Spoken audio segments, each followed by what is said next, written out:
देखो यहाँ पे ह्यूमन रिप्रोडक्शन को अगर आप ये सोचोगे ना कि इसको इस चैप्टर को आप रट्टा मारोगे या मतलब क्या कहूँ, रट्टा मार के पढ़ोगे या पढ़ के याद रखने की कोशिश करोगे तो आप गलत हो, ठीक है। ये वाला जो चैप्टर है ह्यूमन रिप्रोडक्शन, इसमें इतने सारे इन्फॉर्मेशन है कि आप कितनी भी बार भी रट्टा मार लो या कितनी बार भी इसे पढ़ लो, आपको याद नहीं होगा। तो आप कहोगे सर इसको याद करने का तरीका क्या है? इसको याद करने का तरीका सिर्फ एक है, इस चैप्टर को अगर आप एज अ स्टोरी याद रख सकते हो, एज अ स्टोरी इस चैप्टर को आप याद रख सकते हो, ठीक है। तो जैसे कि मैंने कहा कि इस चैप्टर को हमको एज अ स्टोरी याद रखना पड़ेगा, इसी वजह से मैं हर एक चीज का अलग अलग पॉइंटिंग करके आपको समझाने की कोशिश कर रहा हूँ ताकि आपको याद रहे। मैं चाहता तो ये सारे के सारे लाइंस ऐसे लिख दे, स्ट्रक्चर ऑफ टेस्टिस और सारी के सारी line number 1 number 2 number 3 number 4 ऐसे करके लिख दे सकता था, मेरा क्या जाता है उसमें। लेकिन मुझे ऐसे नहीं पढ़ना है, मुझे कैसे पढ़ाना है? ऐसे पढ़ाना है ताकि आपको याद रहे चीजें, आपको एज अ स्टोरी याद रहे। आपको क्या रहेगा, हाँ पहले हम लोगों ने मॉर्फोलॉजी देखा, ये है टेस्टिस, वाह मॉर्फोलॉजी ओवल शेप का है, 4 to 5 centimetre length, 2 to 3 centimetre in width, वाह बहुत बढ़िया। अच्छा ट्यूनिक एल्बुजिनिया भी है, अच्छा ये तो बाहर का हिस्सा देख लिया, मॉर्फोलॉजी देखना हो गया। अब करते हैं क्रॉस सेक्शन करते हैं। एलएस किया हमने, तोड़ा उसको, तोड़ा देखा, अच्छा वाह 250 कंपार्टमेंट टेस्टिकुलर लोब्यूल्स, उसके हर एक लोब्यूल में 1 से लेकर 3 तक सेमिनिफेरस ट्यूब्यूल्स, बहुत बढ़िया। तो ये एलएस किया, फिर क्या करेंगे, टीएस करेंगे, राइट। ऐसे करके हम लोग चीजों को धीरे धीरे डिकोड करके आराम आराम से पढ़ेंगे, ठीक है। Hello students, welcome back again. आज से हम लोग एक नया सेगमेंट को स्टार्ट करने वाले हैं या नया एक चैप्टर को स्टार्ट करने वाले हैं जिसका नाम है ह्यूमन रिप्रोडक्शन। बहुत क्रूशियल एक चैप्टर, बहुत ही इंपॉर्टेंट एक चैप्टर। हर साल यहाँ से बहुत सारे क्वेश्चंस पूछे जाते हैं, नंबर 1 पॉइंट। सेकेंड पॉइंट, यहाँ से बहुत बार आउट ऑफ एनसीईआरटी भी क्वेश्चंस पूछा गया है। सबसे जो नोट करने वाली बात है वो यही है कि यहाँ से इस चैप्टर से पर्टिकुलरली बहुत बार आउट ऑफ एनसीईआरटी भी क्वेश्चन पूछा गया है, राइट। तो आप ये नहीं बोल सकते कि सर ये एनसीईआरटी में नहीं है, एक मिनट, तो आप ये नहीं बोल सकते कि सर ये एनसीईआरटी में नहीं है तो हम लोग नहीं पढ़ेंगे या ये पॉइंट एनसीईआरटी में नहीं है तो हम लोग नहीं सीखेंगे, ऐसा नहीं बोल सकते। बिकॉज बहुत बार क्वेश्चंस आउट ऑफ एनसीईआरटी पूछे गए हैं और आगे भी पूछे जाएंगे, डोंट वरी अबाउट इट, ठीक है।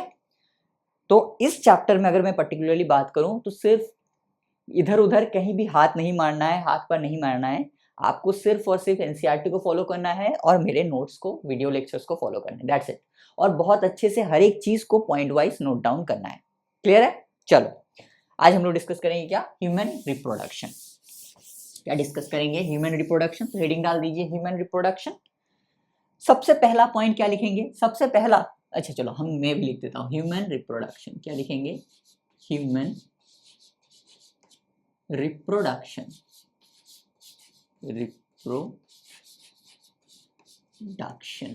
ह्यूमन रिप्रोडक्शन, क्लियर है। चलो अगर हम बात करते हैं ह्यूमन रिप्रोडक्शन की, तो अगर हम बात करें हमने अपनी, मतलब ह्यूमन मतलब हम लोग अपने बात कर रहे हैं, तो अगर हम ह्यूमन रिप्रोडक्शन की बात करें तो सबसे पहले हमें कुछ बेसिक्स चीजें हैं जो हमें ऑलरेडी पता है, लेकिन एक बार रिकैप कर लेते हैं। सबसे पहला पॉइंट क्या है, हम लोग कैसे रिप्रोड्यूस करते हैं, सेक्सुअली, सेक्सुअली रिप्रोड्यूसिंग। हम लोग कैसे रिप्रोड्यूस करते हैं, सेक्सुअली रिप्रोड्यूस करते हैं, सेक्सुअली रिप्रोड्यूसिंग, क्लियर है, सेक्सुअली रिप्रोड्यूसिंग। दूसरा पॉइंट क्या है, हमारा जो फर्टिलाइजेशन होता है वो कैसे होता है, वो इंटरनल फर्टिलाइजेशन होता है, राइट। जो हमारा फर्टिलाइजेशन होता है स्पर्म और ओवम के बीच में, वो कहाँ होता है, वो मदर के अंदर होता है, right.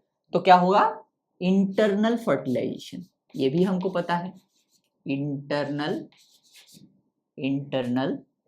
Fertilisation, fertilisation, very good. Third point क्या होता, हमारा जो एम्ब्रायो का डेवलपमेंट है वो कहाँ होता है, वो भी मदर के अंदर होता है। तो embryonic development, development of embryo, development of embryo कहाँ होगा, डेवलपमेंट ऑफ एम्ब्रायो कहाँ होगा, इनसाइड मदर, इंटरनल, इंटरनल कर देते, ठीक है, internal, right. Development of development of embryo internal. And सबसे जो क्रूशियल पॉइंट है क्या होता है कि हम लोग कैसे करते हैं, हम लोग विविपेरस है, विविपेरस यानी जो फिटस है या जो एम्ब्रायो है या जो बेबी है वो मदर उम के अंदर ही मैच्योर होता है। एक होता है ओविपेरस जो अंडे देने वाले, हम लोग अंडे देने वाले नहीं है, हम लोग क्या करते हैं कि जो ह्यूमन मदर वूम है उसी के अंदर जो एम्ब्रायोनिक डेवलपमेंट होता है वो मदर उम के अंदर ही होता है, राइट। तो क्या होगा, हम लोग कैसे हैं, हम लोग है विविपेरस, क्या है, विविपेरस, पेरस। तो ये कुछ पॉइंट्स थे जो हमें ऑलरेडी पता थे, लेकिन हम लोगों ने क्या किया, एक बार रिकैप कर लिया। क्या कर लिया, एक बार रिकैप कर लिया। बहुत बढ़िया। अब एक पॉइंट आता है इवेंट्स इन ह्यूमन रिप्रोडक्शन। ये आपके एनसीईआरटी में है, और ये जो इवेंट्स मैं अभी लिखने वाला हूँ वो सारे के सारे इवेंट्स को आपको एज इट इज उसी सीक्वेंस में याद रखना है, राइट। आपको लगेगा कि ये तो सर हमको पता है, इसमें लिखने वाली क्या चीज है, इसमें याद रखने वाली क्या चीज है, लेकिन यही इवेंट जब आपको एग्जाम हॉल में पूछे जाएंगे ना सीक्वेंस वाइज, तो आप गड़बड़ कर जाओगे। तो इसी वजह से मैं कहता हूँ जैसे मैं लिख रहा हूँ बोर्ड पे, वैसे ही अपने कॉपी में राइट डाउन करो। क्लियर है? चलो, तो क्या लिखेंगे, events in human reproduction, heading डालेंगे इवेंट्स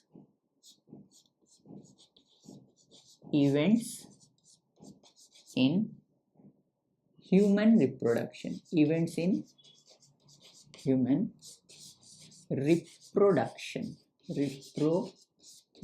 बहुत क्रूशियल एक चैप्टर एंड बहुत क्रूशियल ये सारे इवेंट्स। सबसे पहला इवेंट क्या होता है, सबसे पहला इवेंट याद करो, सबसे पहला क्या होता है, गैमेटोजेनेसिस। फर्स्ट पॉइंट क्या हो जाएगा, गैमेटोजेनेसिस, क्योंकि गैमेट्स बनना बहुत जरूरी है, तो होता है gametogenesis.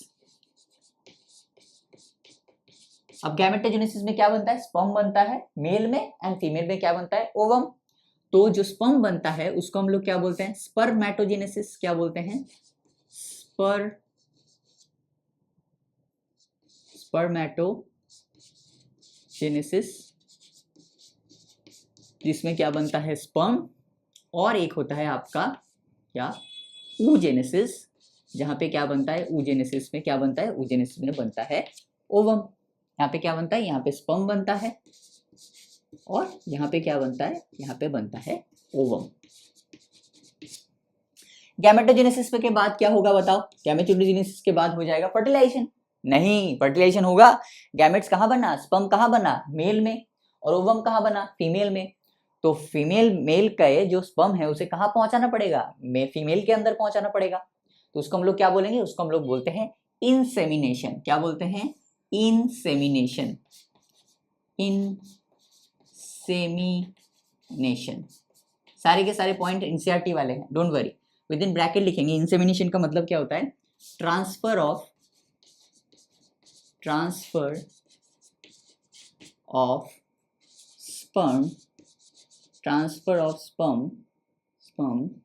sperms into the female genital tract,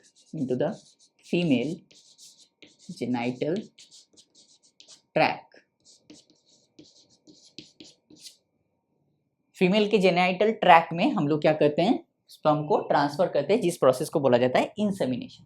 अब इंसेमिनेशन के बाद क्या होगा, ऑब्वियसली फर्टिलाइजेशन होगा। फर्टिलाइजेशन का मतलब सबको पता है, फ्यूजन ऑफ गैमेट्स। फर्टिलाइजेशन का मतलब क्या होता है, फ्यूजन ऑफ गैमेट्स, सबको पता है। थर्ड फर्टिलाइजेशन के बाद क्या होगा बताओ, फर्टिलाइजेशन के बाद होता है जाइगोट फॉर्मेशन। तो फॉर्मेशन ऑफ जाइगोट, ये भी सही है, फॉर्मेशन ऑफ जाइगोट, बहुत बढ़िया।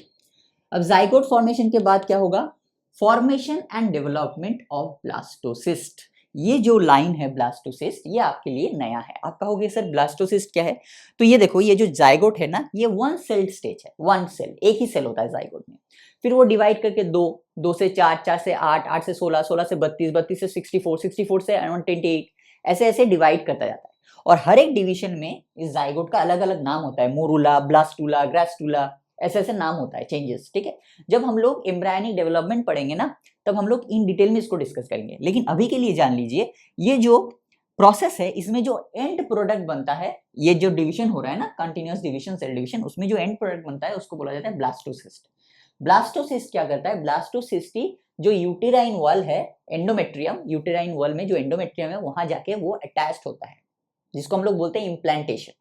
तो लास्ट जो बनता है वो क्या बनता है, वो बनता है ब्लास्टोसिस्ट। इसी वजह से हम लोग बोलेंगे फॉर्मेशन, मतलब development and formation of blastocyst. Development यानी 2 से 4, 4 से 8, 8 से 16, 16 से 32, इस मतलब डेवलपमेंट। एंड फाइनली क्या बन रहा है, ब्लास्टोसिस्ट। डोंट वरी, अभी थोड़ा सा समझ में नहीं आ सकता है चीजें, लेकिन जैसे हम लोग ह्यूमन रिप्रोडक्शन में वो एम्ब्रायनिक डेवलपमेंट पढ़ेंगे तो आपको इन डिटेल में चीजें समझ में आ जाएंगी, ठीक है। तो क्या लिखेंगे, formation and development, development and formation, development and formation of blastocyst, development of blastocyst. मैंने क्या कहा कि यही जो ब्लास्टोसिस्ट होगा वो फैलोपियन ट्यूब से डिवाइड करते करते करते करते ब्लास्टोसिस्ट बना और फाइनली कहाँ पहुंच जाएगा, यूटेरस के अंदर पहुंच जाएगा। और यूटेरस के जो ऊपर वाला जो एंडोमेट्रियम वॉल है वहां जाके वो अटैच्ड हो जाएगा। तो इसको हम लोग क्या बोलेंगे, इसको हम लोग बोलेंगे इम्प्लांटेशन। क्या बोलेंगे, इम्प्लांटेशन। विद इन ब्रैकेट लिखेंगे अटैचमेंट ऑफ ब्लास्टोसिस्ट, क्या लिखेंगे, attachment of blastocyst into the uterine wall,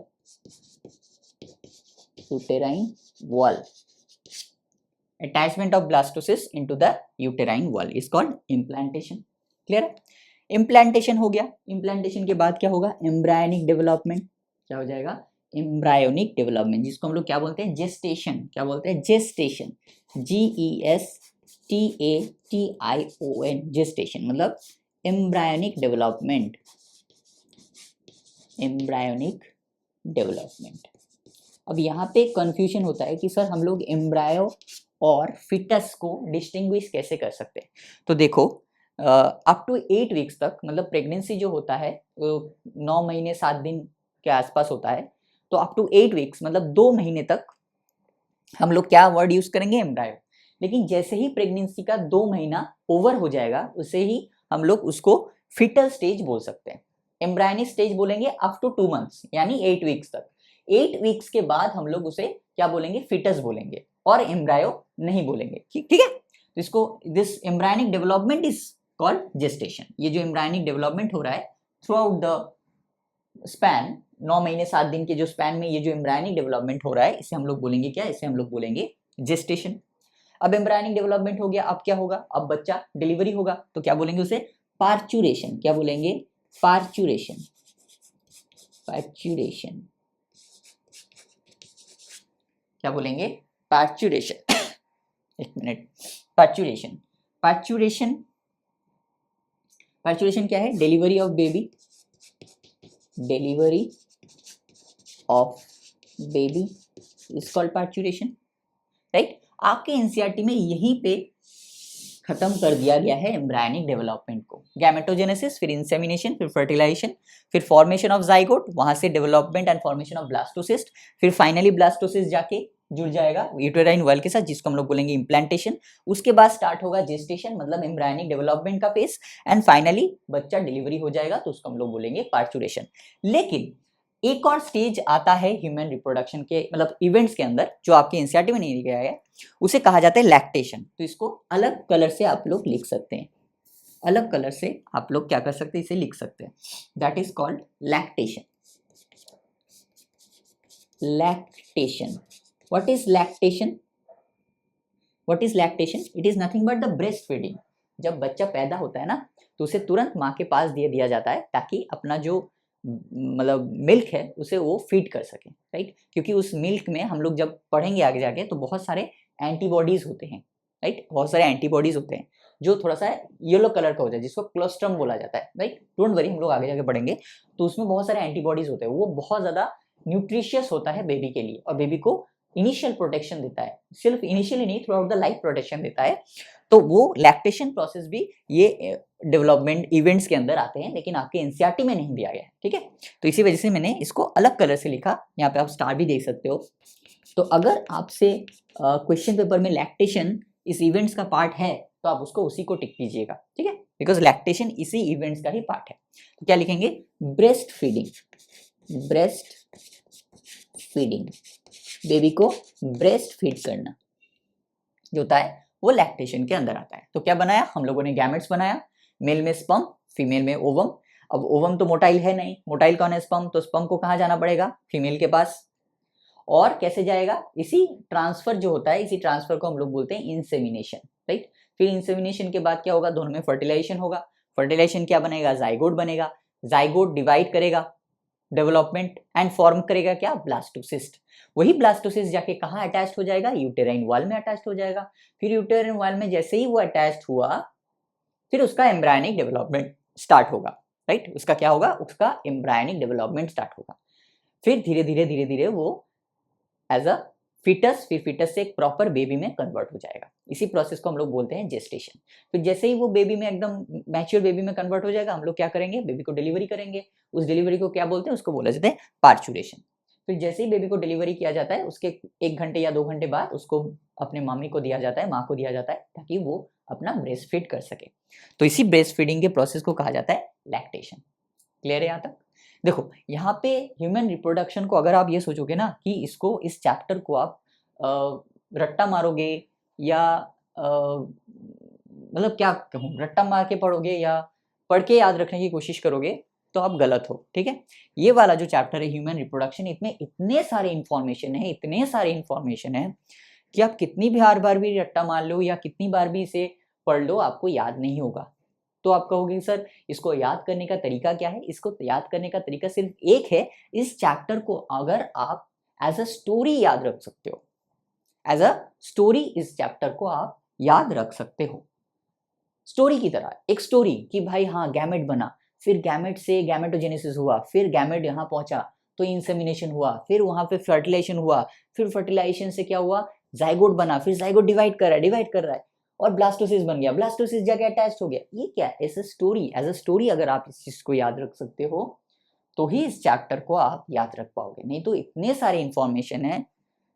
और ऊपर से यहाँ पे ऐसे पॉइंट्स भी है जो आपके आउट ऑफ एनसीईआरटी है और आपको पढ़ना ही पड़ेगा, कुछ नहीं किया जा सकता इसमें, ठीक है। तो आपको एज अ स्टोरी इस चैप्टर को याद रखना पड़ेगा, ठीक है। चलो सो दिस इज, एक बार देख लेता हूं मैं, चलो सब ठीक है, वेरी गुड। तो this is all about events in human reproduction. अब हम लोग क्या पढ़ेंगे, मेल रिप्रोडक्टिव स्ट्रक्चर को स्टडी करेंगे, ठीक है। क्योंकि हमें गैमेटोजेनेसिस करना है, सबसे पहले क्या करेंगे, स्पर्मेटोजेनेसिस, उसके बाद क्या पढ़ेंगे, oogenesis। आप कहोगे कि सर यहाँ पे तो आप गलत कर रहे हैं, हमें तो पहले oogenesis पढ़ना चाहिए, लड़कियां मतलब लेडीज फर्स्ट, राइट। तो हमें क्या करना चाहिए, अकॉर्डिंग अगर लेडीज फर्स्ट है तो हमें तो पहले oogenesis पढ़ना चाहिए।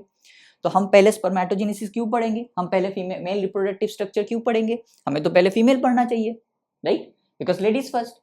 लेकिन क्या होता है, देखो इसका एक साइंटिफिक आंसर है मेरे पास। साइंटिफिक आंसर क्या है इसका, देखो फीमेल जो रिप्रोडक्टिव स्ट्रक्चर है या जो ओवम है उसे वहीं रहना है, उसे कहीं दूर नहीं जाना है, राइट।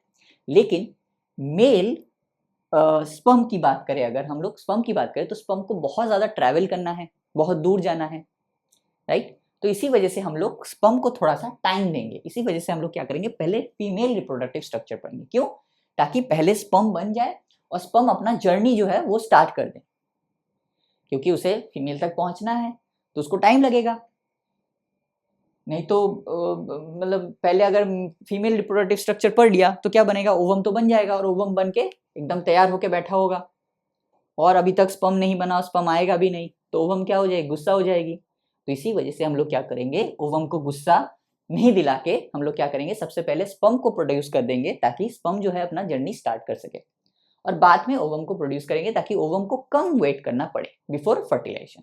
क्लियर है, चलो तो क्या लिखेंगे, मेल रिप्रोडक्टिव स्ट्रक्चर, हेडिंग डालेंगे। अच्छा चलो एक पॉइंट मैंने यहाँ पे लिखना भूल गया कि ये जो इवेंट्स हम लोगों ने डिस्कस किया ना, जो रिप्रोडक्टिव इवेंट्स डिस्कस किया, इसमें मेल में और फीमेल में एक बहुत मेजर डिफरेंस होता है। क्या डिफरेंस होता है कि जैसे कि हमने बात किया गैमेटोजेनेसिस, जो मेल में स्पर्मेटोजेनेसिस एंड फीमेल में oogenesis। अब मेल में ये जो स्पर्मेटोजेनेसिस है या ये जो स्पर्म प्रोडक्शन है ना, ये थ्रू आउट द लाइफ चलता है, ऐसा इसका कोई एंड नहीं है। एक ओल्ड मैन भी स्पर्म प्रोड्यूस कर सकते हैं, बिकॉज जो स्पर्मेटोजेनेसिस का प्रोसेस है ये थ्रू आउट द लाइफ चलता है। हाँ वो अलग बात है, उसे कुछ डिजीज हो गया, ये कुछ अनसर्टन चीजें हो गई, इस वजह से वो स्पर्म प्रोड्यूस नहीं कर पा रहा है, वो तो एक एक्सेप्शनल कंडीशन हो गया। लेकिन अदरवाइज अगर वो फिट है तो वो स्पर्म प्रोड्यूस कर सकते हैं थ्रू आउट द लाइफ।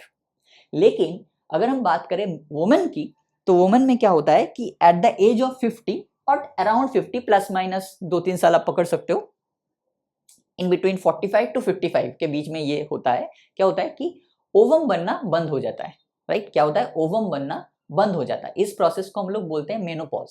इस मतलब इस स्टेट को बोलते हैं हम लोग मेनोपॉज, राइट, जहाँ पे ओवम बनना बंद हो जाता है। क्लियर है? तो इसी को हम लोग लिखेंगे, यहाँ से क्वेश्चंस भी आते हैं, तो स्टार देके लिखिएगा जरा। डिफरेंस बिटवीन, क्या लिखेंगे, डिफरेंस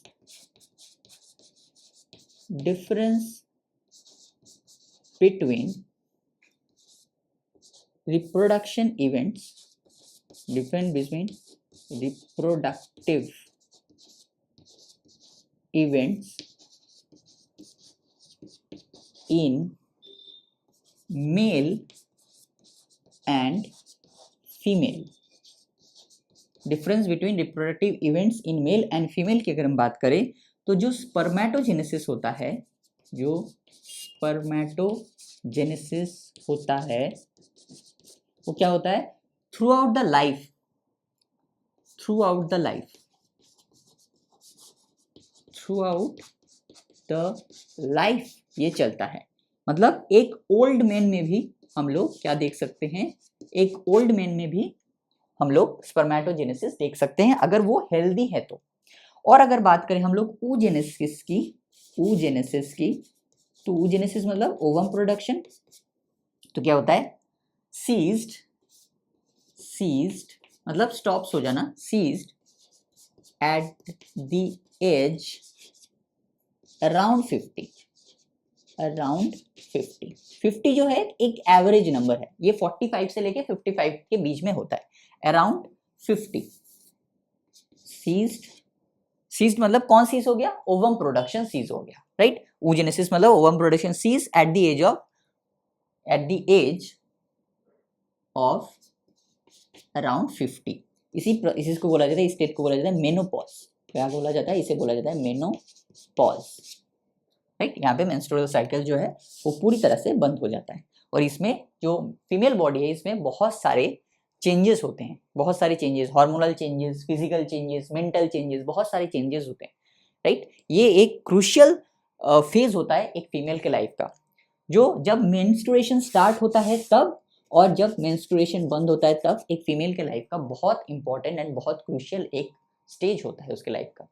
मेंस्ट्रुएशन का स्टार्ट होने जब स्टार्ट होता है, मेंस्ट्रुएशन मतलब जब ओवर प्रोडक्शन स्टार्ट होता है आफ्टर प्यूबर्टी, जब स्टार्ट होता है तो क्या होता है, तब भी बहुत सारे चेंजेस होते हैं, hormonal changes, physical changes, right, बहुत सारे चेंजेस होते हैं। एट द सेम टाइम जब ये जो मेनोपॉज होता है, मेनोपॉज का जो टाइम होता है, यहाँ पे भी बहुत सारे हार्मोनल, फिजिकल, बहुत सारे चेंजेस इसमें होते हैं। और जितने भी हम लोगों ने इवेंट्स डिस्कस किया ना, all reproductive events occurs only after puberty, ये भी लिख लीजिए। यहाँ पे स्टार्ट देके लिखेंगे, क्या लिखेंगे, ऑल रिप्रोडक्टिव इवेंट्स, क्या लिखेंगे, all reproductive events occur only after puberty। मतलब क्या होगा, सिर्फ और सिर्फ प्यूबर्टी के बाद ही ये सारे जो है वो इवेंट्स होंगे। और डिफरेंस क्या है, spermatogenesis through out the life and oogenesis जो होगा वो एट द एज ऑफ 50 बंद हो जाएगा, ठीक है। चलो अब हम लोग क्या डिस्कस करेंगे, अब हम लोग जैसे कि मैंने कहा कि स्पर्म को पहले प्रोड्यूस कर देते हैं ताकि वो क्या कर सके, उसको बहुत दूर जाना है, और ओवम बिल्कुल पसंद नहीं है ओवम को इंतजार करना। तो जब तक ओवम बन के तैयार होगा तब तक क्या होना चाहिए, तब तक हमारा जो स्पर्म है उसको ओवम तक पहुंच जाना चाहिए, बिकॉज ओवम को क्या नहीं पसंद, इंतजार करना नहीं पसंद। इसी वजह से हम लोग क्या करेंगे, पहले मेल रिप्रोडक्टिव स्ट्रक्चर पढ़ेंगे। तो हेडिंग डालेंगे male reproductive structure, male reproductive system. सबसे पहला एंड सबसे इंपॉर्टेंट जो क्वेश्चन आता है कि ये जो मेल रिप्रोडक्टिव सिस्टम है ये प्रेजेंट कहाँ है, कहाँ प्रेजेंट है ये, तो ये प्रेजेंट है पेल्विक रीजन में। कहाँ प्रेजेंट है, पेल्विक रीजन। पेल्विक रीजन मानी ये जो पोर्शन है, इस पोर्शन को हम लोग बोलते हैं एब्डोमेन। और ये जो वी शेप का आता है ना, एब्डोमेन से जैसे जैसे नीचे जाते जाएंगे, जहां पे हमारा जेनिटेलिया है वहां पर क्या शेप कैसा है उसका, वी शेप। उसी वी शेप का जो पोर्शन है उसको बोला जाता है पेल्विक रीजन। क्या बोला जाता है उसे, उसे बोला जाता है पेल्विक रीजन। तो कहाँ प्रेजेंट होगा, present in the pelvic region. Male reproductive system कहाँ प्रेजेंट होगा, present in the pelvic region, pelvic region, pelvic region में प्रेजेंट होगा। ठीक है, अब ये जो मेल रिप्रोडक्टिव सिस्टम है ये क्या है, ये एक ऑर्गेन सिस्टम है। ये क्या है, ये बेसिकली एक ऑर्गेन सिस्टम ही तो है। तो मतलब ये ऑर्गेन सिस्टम है, तो मतलब बहुत सारे ऑर्गेन्स मिलके ये सिस्टम बनाया होगा। हमने ऑलरेडी डिवीजन ऑफ लेबर में पढ़ा है कि बहुत सारे ऑर्गेन मिलके क्या बनाते हैं, ऑर्गेन सिस्टम बनाते हैं। तो मेल रिप्रोडक्टिव सिस्टम जो है ये भी क्या करेगा, ये भी बहुत सारे ऑर्गेन्स मिलके बनाए। कैसे कैसे, एक होता है प्राइमरी सेक्स ऑर्गेन्स और दूसरा होता है सेकेंडरी सेक्स ऑर्गेन्स। तो इसको शॉर्ट फॉर्म में लिख देते हैं MRS, male reproductive system, MRS।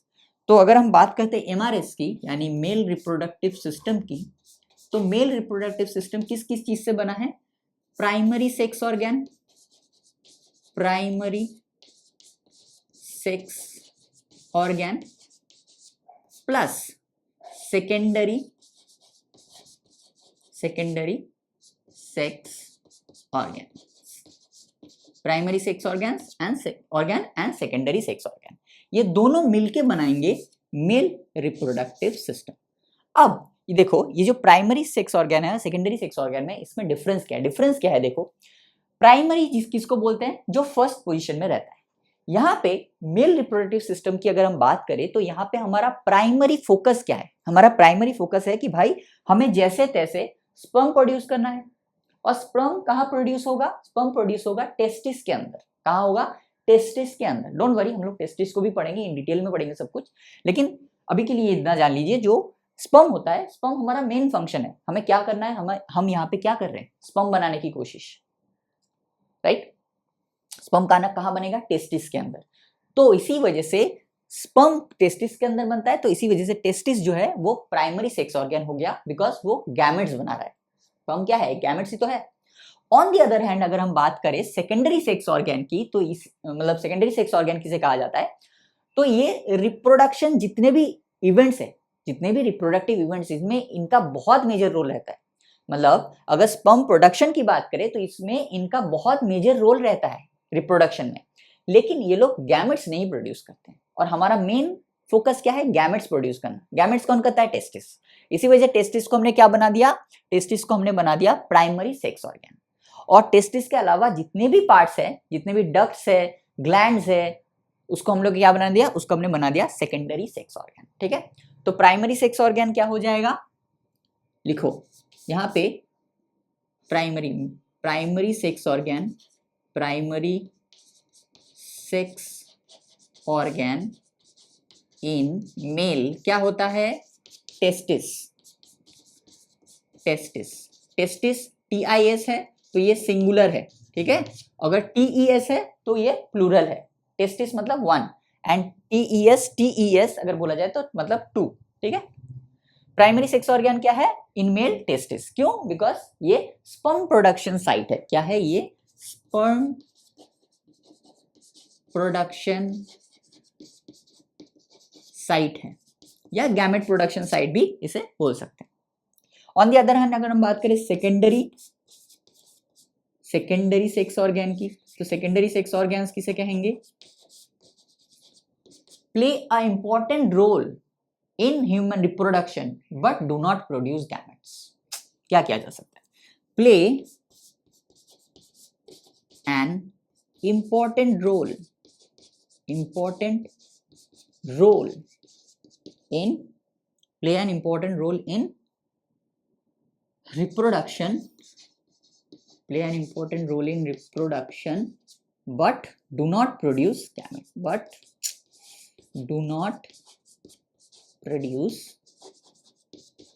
gametes, gametes नहीं बनाता, और हमारा प्राइम फोकस है गैमेट्स बनाना, राइट। सो इसके हमको लेंगे सेकेंडरी सेक्स ऑर्गन। अगर हम बात करते हैं मेल की, तो मेल में सेकेंडरी सेक्स ऑर्गन कौन कौन होंगे, कौन कौन होते हैं, एक्सेसरी डक्ट्स, एक्सेसरी डक्ट्स होंगे। और कौन होगा? और होगा accessory glands, accessory glands, ducts हो जाएगा, ग्लैंड्स हो जाएगा। और क्या होगा? और होगा external genitalia, external genitalia, right, external genitalia. Accessory ducts में कौन कौन आ जाएंगे? एक्सेसरी डक्ट्स में आ जाएंगे आपके रेटी टेस्टिस, क्या आ जाएगा? रेटे टेस्टिस, रेटी टेस्टिस, वासा इफेरेंशिया या वास इफेरेंशिया, कुछ भी बोल सकते हो आप, डोंट वरी, वासा इफेरेंशिया, इफेरेंशिया। और कौन हो जाएगा? Epididymis, epididymis. और कौन हो जाएगा? वासा डिफरेंशिया, एपिडिडाइमिस एंड हो जाएगा वासा डिफरेंशिया, डिफरेंशिया। कौन कौन हो गया? Rete testis, vasa efferentia, epididymis and vasa differentia.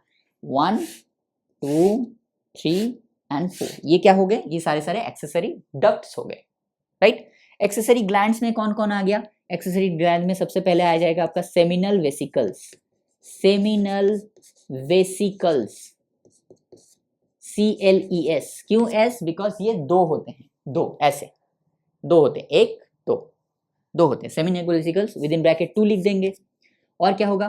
Prostate gland, prostate gland, ये कितने होते हैं भाई? ये एक ही होता है। कितना होता है? सिर्फ एक। और क्या होता है? और एक होता है बल्बो यूरेथ्रल ग्लैंड। और क्या होता है? Bulbo urethral gland, bulbo urethral gland. ये कितने होते हैं? ये भी आपके दो होते हैं, बल्बो यूरेथ्रल ग्लैंड्स। और एक चीज है एक्सटर्नल जेनिटेलिया, जिसको हम लोग प्राइमरी सेक्स ऑर्गन के कंफ्यूज करें। बहुत सारे बच्चे, हो सकता है आप नहीं करते हो, लेकिन ऐसे बहुत सारे बच्चे करते हैं। जैसे ही उनसे पूछा जाता है कि भाई हमारा बताओ हमारा प्राइमरी सेक्स ऑर्गन क्या है, तो कहता है एक्सटर्नल जेनिटेलिया। वो क्या है? That is nothing but the penis. क्या है? That is nothing but the penis. उनको जैसे ही पूछा जाता है कि बताओ भाई हमारा जो प्राइमरी सेक्स ऑर्गन है वो क्या है, तो उनका आंसर होता है पेनिस। क्यों होता है? बिकॉज वही हमें बाहर से दिखता है, राइट। पेनिस जो होता है वो कैसा होता है? वो एक्सटर्नल होता है ना, तो इसी वजह से वो बाहर से दिखता है, एक्सटर्नल जेनिटेलिया है, बाहर से दिख जाता है। तो हमको क्या लगता है कि यही भाई हमारा जो है प्राइमरी सेक्स ऑर्गन है। हो सकता है कि आप नहीं कंफ्यूज करते हो, लेकिन बहुत सारे बच्चे कंफ्यूज करते हैं कि भाई जैसे उनसे पूछा जाता है प्राइमरी सेक्स ऑर्गन, तो बोलते हैं पेनिस। लेकिन क्या पेनिस में स्पर्म प्रोडक्शन होता है? नहीं, पेनिस सिर्फ हेल्प करता है किसमें? ट्रांसफर ऑफ स्पर्म या transfer of semen from male to female genitalia, मतलब genital track.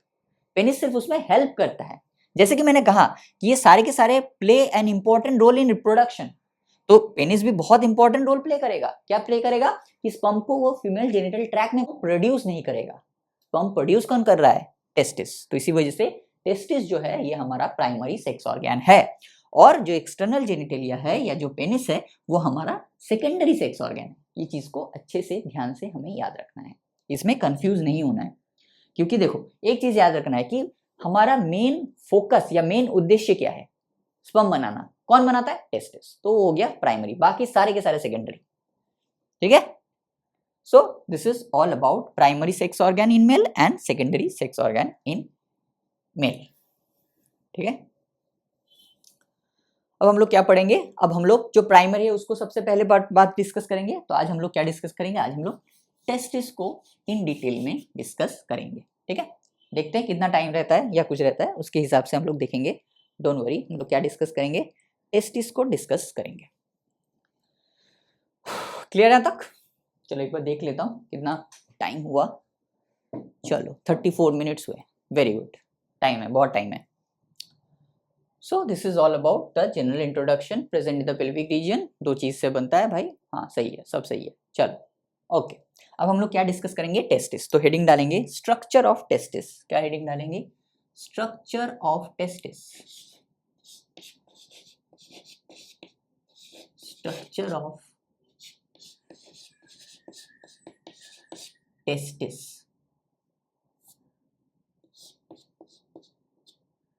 Structure of testis. सबसे पहले हम लोग क्या डिस्कस करेंगे, सबसे पहले हम लोग डिस्कस करेंगे उसकी मॉर्फोलॉजी। आप बोलोगे सर ऐसे ऐसे करके तो एनसीईआरटी में नहीं दिया गया, लेकिन हम लोग ऐसे करके ही पढ़ेंगे। मैंने क्या कहा, मैंने ये कहा कि इस चैप्टर को हमें एनसीईआरटी की वजह से या मतलब क्या बोलूं उसको, मतलब पढ़ना है इसलिए पढ़ रहे हैं, ऐसे नहीं पढ़ना है कि हमको एग्जाम देना है तो पढ़ना ही पड़ेगा, अब क्या ही कर सकते हैं, ऐसे नहीं पढ़ना है। हमको इस चैप्टर के एज अ स्टोरी पढ़ना है। और अगर हमको स्टोरी पढ़ना है ना, तो स्टोरी के बहुत सारे मतलब लेवल्स हमको बनाने पड़ेंगे, सब डिविजन्स हमको बनाने पड़ेंगे, तो ही स्टोरी ज्यादा से ज्यादा हमें याद रहेगा। अगर मैं स्ट्रक्चर ऑफ टेस्ट लिख के एक ही लाइन में सारे लिख दूं, पॉइंट 1 2 3 4 5 6 7 ऐसे करके लिख दूं, तो आपको कुछ नहीं याद रहेगा।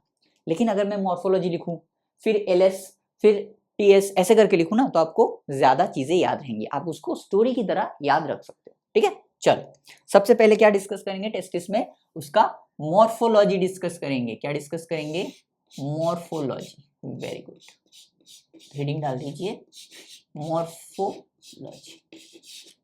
अगर हम बात करते हैं मॉर्फोलॉजी की, तो टेस्टिस कैसा होता है दिखने में, बताओ टेस्टिस कैसा होता है दिखने में, ओवल शेप का होता है। कैसा होता है, ओवल शेप का होता है, ओवल शेप। अब भाई ये ओवल शेप का मतलब क्या है, कोई बताएगा मुझे? ओवल शेप का मतलब क्या होता है? देखो ओवल शेप का मतलब होता है कुछ ऐसा, जिसमें लेंथ ज्यादा होगा और विथ जो है as compared to the length कम होगा। लेंथ ज्यादा होगा एंड विथ इसका कम होगा। देखो अगर लेंथ देखो यहाँ पे ज्यादा है, लेंथ कितना होता है टेस्टिस का, 4 to 5 सेंटीमीटर लेंथ, और विथ कितना होता है 2 to 3 सेंटीमीटर इन विथ। अब ये जो टेस्टिस है ना, ये जो टेस्टिस है, ये क्या होता है, एक डेंस कवरिंग होता है इसमें, इसमें एक डेंस कवरिंग होता है, इसका आउटर साइड में एक डेंस कवरिंग होती है। इसके अगर आउटर साइड की बात करें तो इसमें एक डेंस कवरिंग देखने को मिलता है, ये देखो एक डेंस कवरिंग। अब कोई बता सकता है कि ये जो डेंस कवरिंग है किससे बना होगा, किससे बना होगा? मोस्ट एबंडेंट टिश्यू हमारे बॉडी में क्या है, कनेक्टिव टिश्यू। तो ये जो डेंस कवरिंग है ये भी किससे बना होगा, कनेक्टिव टिश्यू से बना होगा, राइट। तो क्या लिखेंगे, each testis is covered by, each, हमारे ह्यूमन मेल में कितने टेस्टिस होते हैं, दो टेस्टिस होते हैं, ठीक है। Each testis is covered by is covered by a dense covering, covered by a dense covering। आपके एनसीईआरटी में यही लिख के छोड़ दिया गया है, डेंस कवरिंग, बताया नहीं गया है कि ये डेंस कवरिंग क्या है। तो हम लोग लिखेंगे डेंस कवरिंग, उसका नाम क्या है, उसका नाम है tunica albuginea, tunica albuginea, albuginea GINEA, tunica albuginea. जो डेंस कवरिंग है उसका नाम क्या है, tunica albuginea, right. Each testis is covered by. अब देखो ये जो टेस्टिस होता है ना, ये कहाँ रहता है, ये बेसिकली रहता है एब्डोमिनल कैविटी के बाहर। ये जो एब्डोमिनल कैविटी है या जो पेल्विक कैविटी है इसके बाहर रहता है। अगर आपने मेल टेस्टिस के अगर आपने डायग्राम देखा होगा तो वहां पे टेस्टिस को कहाँ दिखाया गया है, बॉडी के बाहर। इसका मतलब एब्डोमिनल कैविटी या पेल्विक कैविटी के बाहर रहता है। क्या लिखेंगे, it is present outside the abdominal cavity, it is present, it is मतलब दोनों टेस्टिस, ठीक है, बोथ टेस्टिस, दोनों टेस्टिस ही एब्डोमिनल कैविटी के बाहर रहते हैं, ठीक है। It is with in bracket testis, TES testis मतलब दोनों। It is present outside the abdominal cavity, abdominal कहो या पेल्विक कहो कोई फर्क नहीं पड़ता, outside the abdominal cavity in a pouch like structure, in a pouch like structure, in a pouch like structure called what? Called scrotum. क्या बोला जाता है? Scrotum. Called scrotum or scrotal sac or scrotal sac. Scrotum or scrotal sac. ठीक है, ये कहाँ रहता है? ये आउटसाइड द एब्डोमिनल कैविटी एक पाउच लाइक स्ट्रक्चर में रहता है जिसको हम लोग बोलते हैं स्क्रोटल सैक। अब देखो, हर एक टेस्टिस जो है वो कवर्ड है एक डेंस कवरिंग से जिसको हम लोग बोलते हैं ट्यूनिका एल्बुजिनिया। दो टेस्टिस है, टेस्टिस 1, टेस्टिस 2, दोनों ही किससे कवर है? ट्यूनिका एल्बुजिनिया से। लेकिन क्या दोनों अलग अलग स्क्रोटम में रहते हैं? मतलब ये टेस्टिस ये स्क्रोटम में, ये टेस्टिस इस स्क्रोटम में, ऐसे रहते हैं? The answer is no. The answer is no. दोनों एक ही स्क्रोटम के अंदर रहते हैं। मान लो कि स्क्रोटम कैसा होता है? ऐसा होता है। ये मान लो स्क्रोटम है और ये मान लो ये दो क्या है? This two are testis and this is the tunica albuginea. Tunica albuginea अलग अलग से कवर करेगा, लेकिन ये है स्क्रोटम। तो क्या होगा? ये जो हो गया, ये हमने क्या बना दिया? ये हमने बना दिया स्क्रोटम। कितना है स्क्रोटम? 1। कितने हैं? 1। एक स्क्रोटम के अंदर कितने टेस्टिस है? 2। ये टेस्टिस 1 T1 लिख देते हैं, दिस इज टेस्टिस 2 T2 लिख देते हैं। ठीक है, और ये क्या है? This is tunica albuginea. Tunica albuginea, ये भी ट्यूनिका एल्बुजिनिया और ये भी ट्यूनिका एल्बुजिनिया। तो मतलब एक स्क्रोटम के अंदर दो टेस्टिस रहते हैं। ऐसा नहीं कि दो टेस्टिस अलग अलग दो स्क्रोटम में रहते हैं। तो इस चीज को याद रखना है। तो it is present outside the abdominal cavity in a pouch like structure called scrotum और स्क्रोटल सैक। अब जो क्वेश्चन आता है कि भाई इसे अचानक ऐसा क्या हो गया कि इस टेस्टिस को एब्डोमेन ने अपने अंदर से बाहर निकाल के फेंक दिया या बाहर कर दिया, इसे ऐसा क्या हो गया? दोनों में ऐसे कैसे अनबन हो गई, या कुछ झगड़ा हो गया या कुछ विवाद हो गया? ऐसा क्या हो गया दोनों के बीच कि एब्डोमेन ने उसे अंदर नहीं रखा और उसे बॉडी के बाहर कर दिया? तो देखो होता क्या है, जो हमारा बॉडी टेम्परेचर है, हमारा जो नॉर्मल बॉडी टेम्परेचर है वो कितना होता है? वो होता है 37 डिग्री सेंटीग्रेड। 37 degree centigrade. लेकिन टेस्टिस को क्या करना है? टेस्टिस को बनाना है स्पर्म, जिसको हम लोग क्या बोलते हैं? स्पर्मेटोजेनेसिस। अब टेस्टिस को अगर स्पर्म बनाना है या स्पर्मेटोजेनेसिस करना है तो वो 37 डिग्री सेंटीग्रेड में नहीं कर सकता, उसे कम होना पड़ेगा। मिनिमम 2 to 2.5 डिग्री कम होना चाहिए टेम्परेचर, बॉडी टेम्परेचर से। तो अगर अगर टेस्टिस बॉडी के अंदर रह जाएगा तो क्या होगा?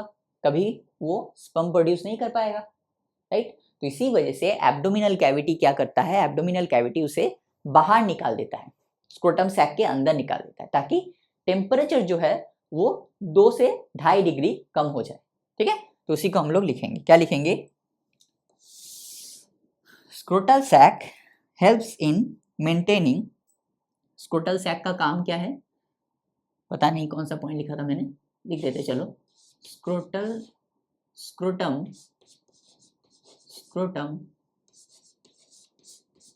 helps in maintaining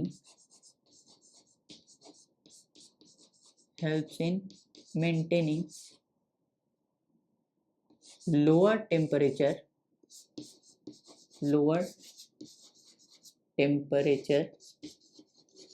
helps in maintaining lower temperature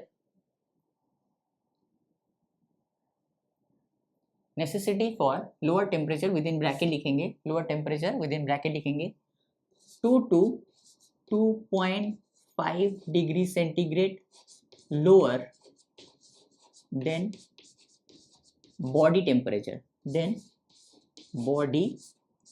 temperature, तो स्क्रोटम क्या करता है? Scrotum helps in maintaining lower temperature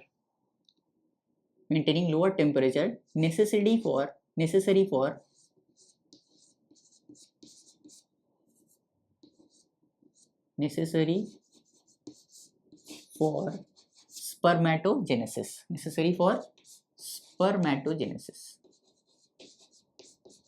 Necessary for what? Spermatogenesis, जो स्पर्मेटोजेनेसिस के लिए इंपॉर्टेंट है। स्क्रोटम क्या करता है, बॉडी के बाहर टेस्टिस को रखता है। एब्डोमेन ने उसे बॉडी से बाहर क्यों निकाल दिया, इसलिए निकाल दिया ताकि वो स्पर्मेटोजेनेसिस कर पाए। क्लियर है? तो देखो नॉर्मल बॉडी टेम्परेचर की अगर बात करें, नॉर्मल बॉडी टेम्परेचर की अगर बात करें तो कितना होता है, 37 डिग्री सेंटीग्रेड ये होता है। और हमने क्या पढ़ा कि 2 से 2.5 डिग्री सेंटीग्रेड कम होना चाहिए। तो स्पर्मेटोजेनेसिस के लिए कितना टेम्परेचर चाहिए, स्पर्मेटोजेनेसिस के लिए कितना टेम्परेचर आइडियल टेम्परेचर है। 37 से 2.5 माइनस करेंगे तो कितना आएगा, 34.5। कितना आएगा, 34.5। और 37 से 2 माइनस करेंगे तो कितना आएगा, 35।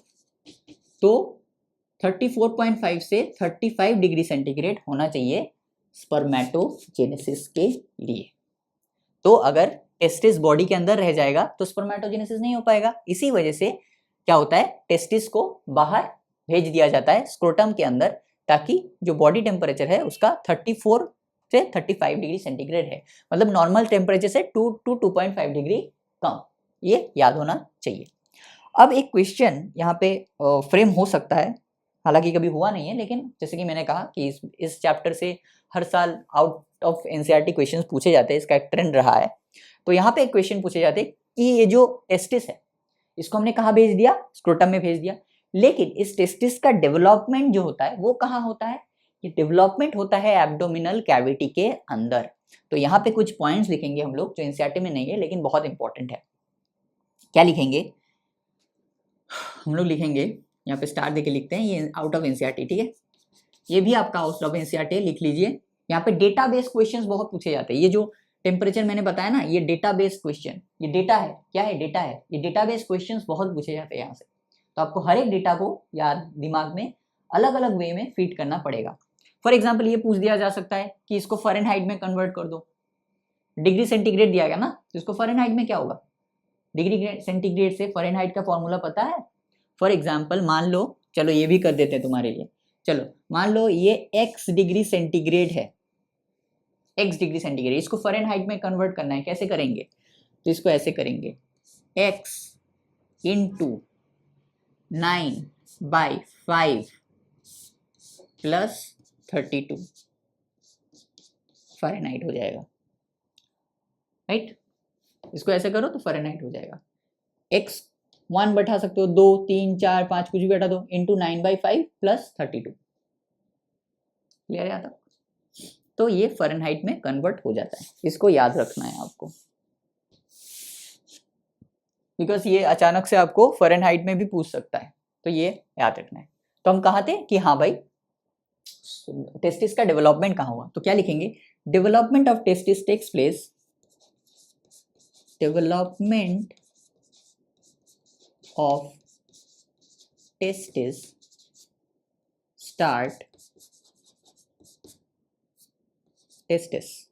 start in the abdominal cavity,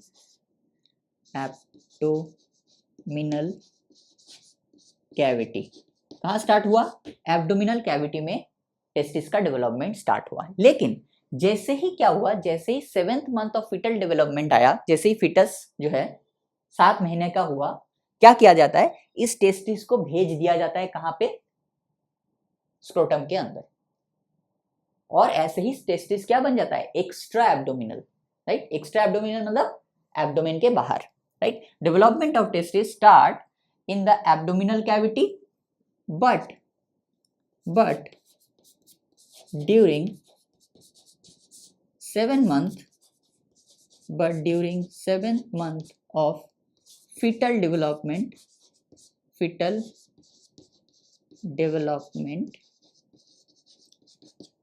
it transfers into scrotum or scrotal sac, scrotum or scrotal sac. Thus it become extra abdominal abdominal, दस इट्स बिकम एक्स्ट्रा एब्डोमिनल। इससे क्या हो जाता है, ये एक्स्ट्रा एब्डोमिनल मतलब एब्डोमेन के बाहर का बन जाता है। क्लियर है? यहाँ पे एक और पॉइंट आता है जो आपके एनसीईआरटी में नहीं है लेकिन हमको पढ़ना पड़ेगा। देखो होता क्या है कि कभी कभी क्या होता है ना, कभी कभी ये जो मैंने कहा कि ये जो टेस्टिस है ये कभी कभी क्या होता है एब्डोमिनल कैविटी में ही रह जाता है। किसके थ्रू? Through inguinal canal. एक होता है इंग्विनल कैनाल, वो क्या करता है, वो टेस्टिस को एब्डोमिनल कैविटी के साथ बांध के रखता है। मान लो ये टेस्टिस है और ये मान लो इंग्विनल कैनाल है, वो क्या करता है ऐसे जकड़ के टेस्टिस को एब्डोमिनल कैविटी में रख देता है, उसे जुदा नहीं होने देता है, राइट। तो इससे क्या होता है, इससे जो टेस्टिस है ये स्क्रोटम में जा नहीं पाता, ये एब्डोमिनल कैविटी में ही रह जाता है। इस पर्टिकुलर इवेंट को या इस पर्टिकुलर स्टेज को कहा जाता है, ये एक मेडिकल क्या कह सकते हैं इसको, मेडिकल डायग्नोसिस, मतलब ये एक मेडिकल कंडीशन है जिसको बोला जाता है क्रिप्टोर्चिटिज्म। क्रिप्टोर्चिटिज्म भी कह सकते हो, क्रिप्ट ऑर्किडिज्म भी कह सकते हो, कुछ भी कह सकते हो। और ये क्या करता है, क्रिप्ट ऑर्किडिज्म अगर होगा तो वो मेल जो है वो स्टेराइल हो जाएगा। स्टेराइल यानी इनफर्टाइल, मतलब वो स्पर्म प्रोड्यूस नहीं कर पाएगा। क्यों नहीं कर पाएगा? देखो लॉजिक है, हर चीज में आपको लॉजिक ढूंढना पड़ेगा। क्यों नहीं कर पाएगा? देखो अब देखो क्या हुआ, टेस्टिस को क्या किया, इंग्विनल कैनाल ने, टेस्टिस यह है इंग्विनल कैनाल, इसने क्या किया टेस्टिस को जकड़ के रख दिया कि मैं तुझे जाने नहीं दूंगा एब्डोमिनल कैविटी से, और वो टेस्टिस जो है एब्डोमिनल कैविटी में रह गया। मतलब अब क्या हुआ, अब एब्डोमिनल कैविटी में है तो टेस्टिस का टेम्परेचर क्या है 37 डिग्री सेंटीग्रेड। और हमने क्या पढ़ा था कि अगर 37 डिग्री सेंटीग्रेड में या बॉडी टेम्परेचर में टेस्टिस होगा तो क्या होगा, स्पर्मेटोजेनेसिस ही नहीं कर पाएगा, तो मतलब स्पर्म प्रोड्यूस ही नहीं होगा। तो अगर स्पर्म प्रोड्यूस नहीं होगा तो ऑब्वियस सी बात है कि वो जो मेल होगा वो क्या होगा, वो स्टेराइल होगा। तो ये एक मेडिकल कंडीशन है जो हमें याद रखना है, आपके एनसीईआरटी में नहीं लेकिन क्वेश्चन पूछा गया है बहुत बार। तो क्या लिखेंगे, यहाँ पे लिख सकते हैं, चलो यहाँ पे लिख देते हैं, many times, sometimes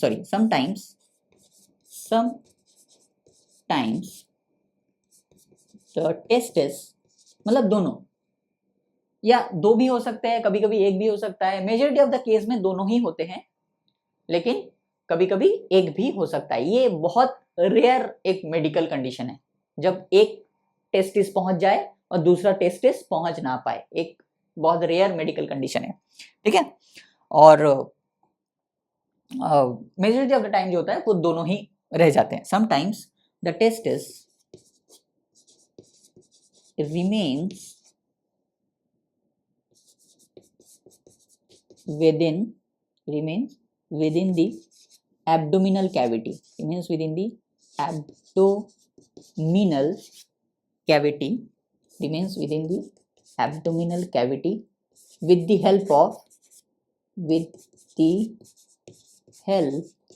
of inguinal canal। ये आपके नहीं दिया गया एनसीईआरटी में, ये बहुत इंपॉर्टेंट रोल है, inguinal canal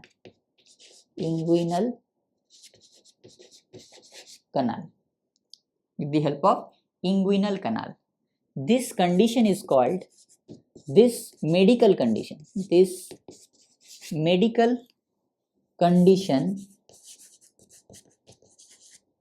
is called cryptorchidism और क्रिप्ट ऑर्किडिज्म, कुछ भी कह सकते हो आप, don't worry, is called cryptor, CRYPTOR, cryptorchidism, CHIDISM, cryptorchidism leads to sterility. क्या लिखेंगे, लीड्स टू स्टेरिलिटी, मतलब इनफर्टाइल मेल। क्यों इनफर्टाइल? बिकॉज टेस्टिस जो है वो बॉडी के अंदर रह गया, अब उसको उसका फेवरेबल टेम्परेचर नहीं मिलेगा, अगर फेवरेबल टेम्परेचर नहीं मिला तो क्या करेगा, वो स्पर्मेटोजेनेसिस नहीं कर पाएगा, सिंपल। क्लियर यहाँ तक? दिस इज कॉल्ड क्रिप्टोर्चिटिज्म, ये एक मेडिकल कंडीशन है। इसको कभी कभी क्या किया जाता है, अर्ली स्टेज में या अर्ली एज में इसको अगर डिटेक्ट कर दिया जाए तो ऑपरेट करके भी इसको फर्दर स्क्रोटम में भेज दिया जा सकता है।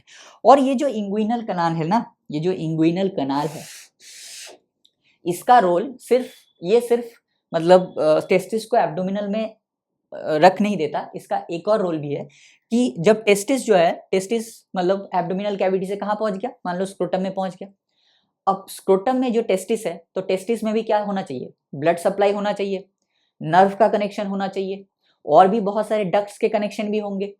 तो वो जो ब्लड सप्लाईज होंगे, वो जो ब्लड वेसल्स होंगे, वो जो नर्व कनेक्शंस होंगे या नर्व सप्लाइजेस होंगे या जो भी डक्ट्स होंगे, मतलब टेस्टिस में भी जो टेस्टिस के जो सेल्स है उसमें भी जो मतलब क्या बोलूं, कार्बन डाइऑक्साइड या उसमें भी जो वेस्ट मटेरियल बनेगा उसको भी तो ब्लड क्या करेगा, फिल्टर करेगा। तो उसके जितने भी ब्लड सप्लाईज है या ब्लड वेसल्स है या नर्व सप्लाईज है वो किसके थ्रू जाएगा, वो इसी इंग्विनल कनाल के थ्रू टेस्टिस में पहुंचता है।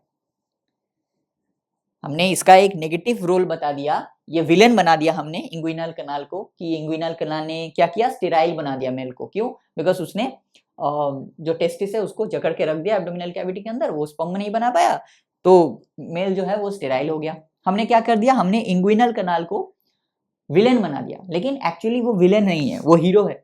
क्यों हीरो है? Because majority of the case में क्या होता है, जो टेस्टिस है वो आराम से स्क्रोटम में पहुंच जाता है। ये बहुत एक रेयर क्रिप्टोप्चिडिज्म जो है, ये एक मेडिकल कंडीशन है जो रेयर होता है, बहुत रेयर मेडिकल कंडीशन है, लेकिन मेजोरिटी ऑफ द टाइम पहुंच जाता है। और जब पहुंच जाता है तब उसके जो ब्लड वेसल्स या नर्व वेसल्स या नर्व सप्लाईज या जो भी डक्ट सप्लाईज है वो इंग्विनल कनाल के थ्रू ही टेस्टिस में पहुंचता है।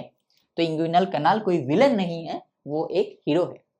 और एक चीज है, अगर आप एक लड़के हो तो आपने ये नोटिस किया होगा कि थ्रू आउट द ईयर हमारा जो स्क्रोटम है या स्क्रोटल सैक है वो एक ही पोजीशन में नहीं रहता है, राइट? हमारा जो स्क्रोटम है या स्क्रोटम सैक है वो एक ही पोजीशन में, कभी कभी वो बहुत ज्यादा रिलैक्स्ड हो जाता है, कभी कोई बहुत ज्यादा मतलब कॉन्ट्रैक्ट हो जाता है। जब वो रिलैक्स्ड होता है तो क्या होता है, एब्डोमेन, मान लो ये एब्डोमेन है, अगर वो रिलैक्स हो जाएगा तो क्या हो जाएगा, नीचे चला जाएगा, मतलब एब्डोमेन से दूर चला जाता है। अगर वो कॉन्सेंट्रेट हो गया तो क्या होगा, तो कॉन्ट्रैक्ट हो गया तो क्या होगा, वो ऊपर आ जाएगा, तो मैं एब्डोमेन के करीब चला जाएगा। तो थ्रू आउट द ईयर जो होता है वो हमारा जो स्क्रोटम है या मेल का जो स्क्रोटम है वो एक ही पोजीशन में नहीं रहता है, वो मूव करता रहता है according to the environmental temperature, right? और उसको मूव कौन करवाता है, स्क्रोटम नीचे चला गया, रिलैक्स, ऊपर आ गया, कॉन्ट्रैक्ट, ऊपर आ गया, एब्डोमेन के करीब आ गया। तो ये कौन तक करता, कौन है, ये करता है क्रीमास्टर मसल एंड डार्टोस मसल। दो मसल होते हैं, एक को बोला जाता है क्रीमास्टर मसल, इसको स्टार देके लिखेंगे, बहुत इंपॉर्टेंट है, तो स्टार देना बहुत जरूरी है। दो मसल है, एक है cremaster, CREMASTER, cremaster muscle, and dartos, DARTOS, dartos muscle. ये क्या करते हैं, क्रीमास्टर मसल और डार्टस मसल, हेल्प इन, क्या लिखेंगे, हेल्प इन, दोनों एक साथ, ऐसा नहीं कि ये इसमें वो दूसरे में नहीं, दोनों एक साथ काम करते हैं। Help in relaxation and contraction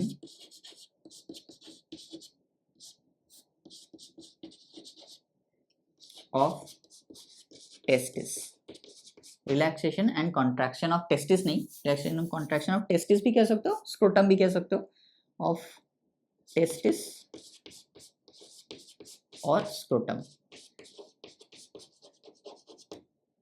testis और स्क्रोटम, कुछ भी लिख सकते, नॉट टू वरी। तो क्या मसल, दो मसल है, एक क्रीमास्टर मसल, एक है डार्टोस मसल। ये दो क्या करते हैं, जैसे ही एनवायरमेंटल टेम्परेचर मान लो ड्रॉप हो जाता है, मतलब एनवायरमेंट अगर ठंडा हो गया तो अब ठंडा हो गया तो अब उसे क्या चाहिए, अब उसे थोड़ी सी गर्मी चाहिए, तो क्या करेगा, वो कॉन्ट्रैक्ट हो जाएगा, ऐसे ऐसे था मतलब स्क्रोटम, तो वो थोड़ा सा कॉन्ट्रैक्ट हो जाएगा, जैसे ही कॉन्ट्रैक्ट हो जाएगा क्या हो जाएगा, एब्डोमेन के पास आ जाएगा और थोड़ा सा उसे बॉडी का टेम्परेचर मिल जाएगा।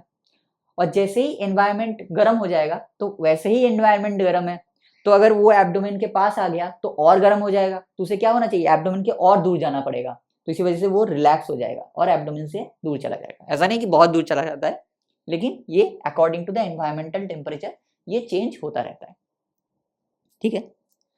सो this is all about the morphology of testis, this is the morphology of testis.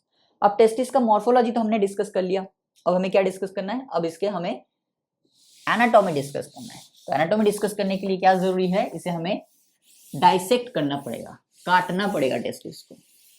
सबसे पहले हम लोग लॉन्गिट्यूडिनल डाइसेक्ट करेंगे, फिर हम लोग क्या करेंगे, फिर हम लोग उसे लॉन्गिट्यूडिनल डाइसेक्ट करेंगे, फिर उसे हम लोग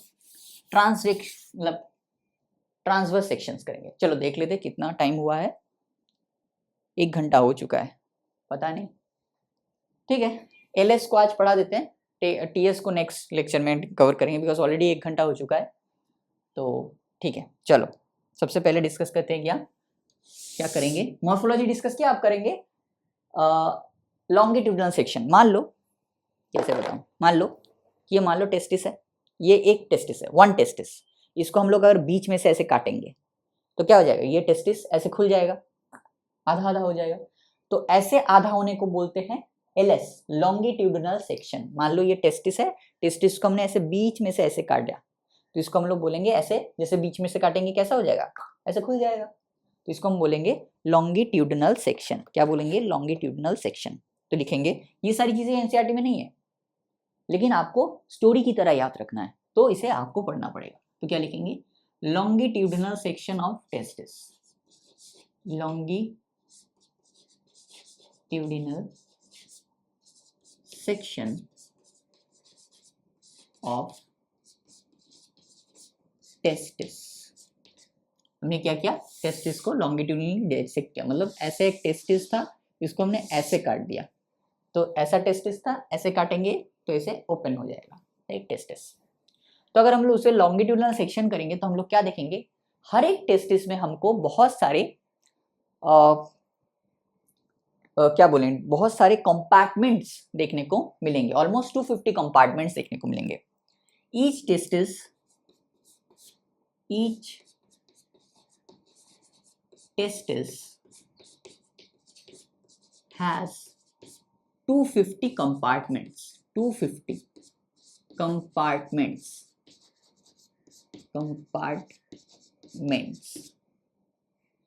called testicular lobules। क्या बोला जाता है इसे, इसे बोला जाता है टेस्टिक्यूलर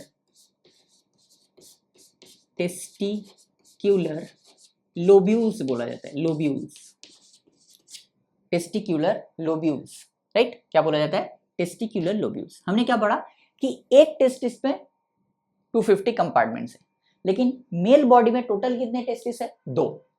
तो अगर एक टेस्टिस में, इसको लिख लो, क्वेश्चन आएगा यहां से, 250 कंपार्टमेंट्स है, 250 कंपार्टमेंट्स है, मतलब टेस्टिकुलर लोब्यूल्स है, कंपार्टमेंट्स है, तो 2 टेस्टिस में कितने होंगे, 500 कंपार्टमेंट्स, राइट। इसको याद रखना है, अगर एक टेस्टिस में 250 है तो 2 टेस्टिस में 500 कंपार्टमेंट्स होंगे। मतलब मेल रिप्रोडक्टिव सिस्टम में टोटल कितने कंपार्टमेंट्स होते हैं टेस्टिस में, तो 500, याद रखना है, ठीक है। और हमने क्या पढ़ा कि देखो क्या होता है कि ये जो कंपार्टमेंट है टेस्टिकुलर लोब्यूल्स, ये बने क्यों, ये इसलिए बनते हैं कि मान लो ये टेस्टिस है, ये क्या है भाई, ये भाई हमारा जो है प्यारा सा नन्हा सा टेस्टिस है, क्या है, टेस्टिस। और हमने क्या पढ़ा, टेस्टिस के आजू बाजू क्या होता है, एक डेंस कवरिंग होता है, डेंस कवरिंग होता है।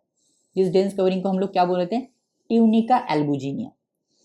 इसी ट्यूनिका एल्बुजिनिया क्या करता है, जब इनवैजिनेट करता है, कैसे, ऐसे इनवैजिनेट करता है, तो क्या बनता है, बहुत सारे लोब्यूल्स बनते हैं। देखो ये लोब्यूल 1, ये लोब्यूल 1, ये देखो ये भी लोब्यूल 2, ये लोब्यूल 3, ऐसे ऐसे लोब्यूल्स बनते हैं, लोब 1, लोब 2, लोब 3, ऐसे 250 ऐसे कंपार्टमेंट्स होते हैं, 1 2 3 ऐसे करके 250 कंपार्टमेंट्स होते हैं। मैंने बड़ा बड़ा कंपार्टमेंट्स इसलिए बनाया ताकि ये बनते क्यों हैं, ताकि आपको दिख जाए ये बनते क्यों, due to the invagination of tunica albuginea. तो ये टेस्टिकुलर लोब्यूल्स जो है ये क्यों बनते हैं, तो लिखेंगे ड्यू टू इनवैजिनेशन, मतलब अंदर घुस जाते हैं, ऐसे अंदर घुस जाते हैं, invagination, due to invagination of Tunica albuginea. Tunica albuginea due to invagination of Tunica albuginea. ये भी आपके एनसीईआरटी में नहीं, राइट। ये हमने देखा कि इस टेस्टिस में क्या होगा, 250 कंपार्टमेंट्स होगा। अब जो मेन इंपॉर्टेंट चीज है कि हर एक कंपार्टमेंट में 1 से 3 सेमिनिफेरस ट्यूब्यूल भी हो सकते हैं। क्या होते हैं, 1 से 3, क्या लिखेंगे, ईच कंपार्टमेंट हैज, दूसरा पॉइंट लिखेंगे, ईच कंपार्टमेंट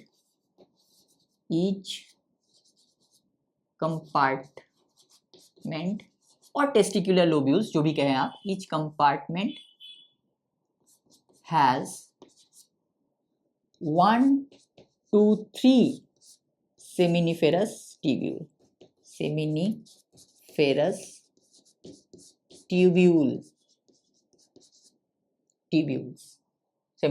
tubule। मतलब क्या होता है, देखो कि हमने क्या बोला कि ये टेस्टिस है, ये क्या है, दिस इज टेस्टिस। अब टेस्टिस में मान लो कंपार्टमेंट है, देखो ये है लोब 1, ये है लोब 2, ये मान लो लोब 3, ये थोड़ा सा किडनी जैसा हो गया, लेकिन ठीक है, ये लोब 1, लोब 2, लोब 3 याद रखना है। अब क्या होता है, 1 भी हो सकता है, 3 भी हो सकता है। मान लो ये लोब 1 है, ऐसे हाईली कॉइल्ड होते हैं। Each compartment has highly coiled, यहाँ पे लिखना मैं भूल गया, क्या सा होता है, हाईली कॉइल्ड। 1 भी हो सकता है,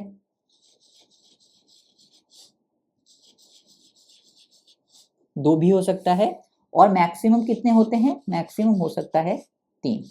देखो कितने हाईली कॉइल्ड बना रहे हैं स्ट्रक्चर हम लोग, कितने कितने, 1, इसमें 2, इसमें 3।